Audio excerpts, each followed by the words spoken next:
Monsieur Jacques Técher pour le groupe CGT-FO.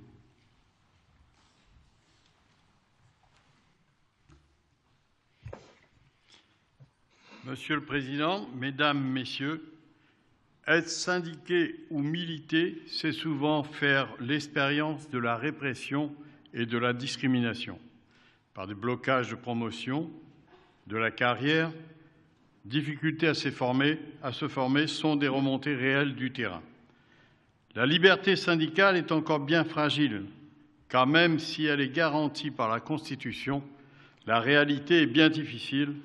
Trop souvent, elle n'est que théorie. Compte tenu du sujet délicat et clivant a priori, le groupe Force ouvrière salue le travail constructif qui a été fait en section. Pour prévenir et lutter contre les discriminations syndicales, il faut commencer par les identifier, et ce n'est pas si simple. Il existe en effet un réel déficit d'études statistiques et peu de recherches portent sur ce sujet.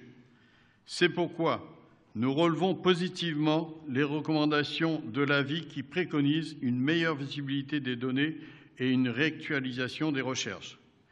Prévenir, c'est notamment reconnaître le fait syndical, exiger la loyauté et le respect entre les parties.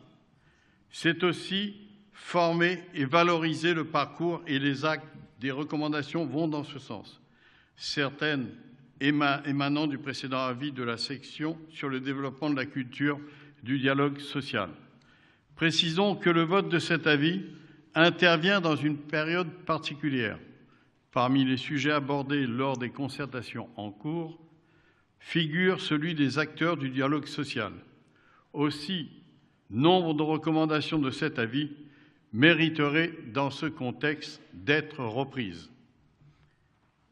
Pour notre groupe, certaines pourraient même être renforcées, notamment l'instauration d'une obligation pour les grandes entreprises de fournir des indicateurs permettant le repérage de difficultés en termes d'évolution professionnelle.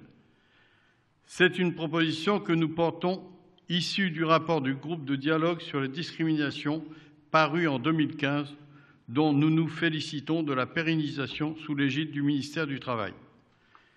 S'agissant de la valorisation des compétences acquises des mandatés syndicaux, un groupe de travail élabore actuellement un référentiel de compétences.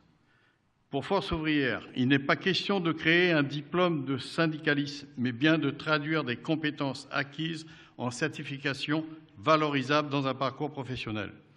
On peut faire le constat d'une convergence de volonté d'agir. La mise en œuvre des recommandations de cet avis pourrait être un pas supplémentaire. Il est néanmoins regrettable que la partie lutter contre les discriminations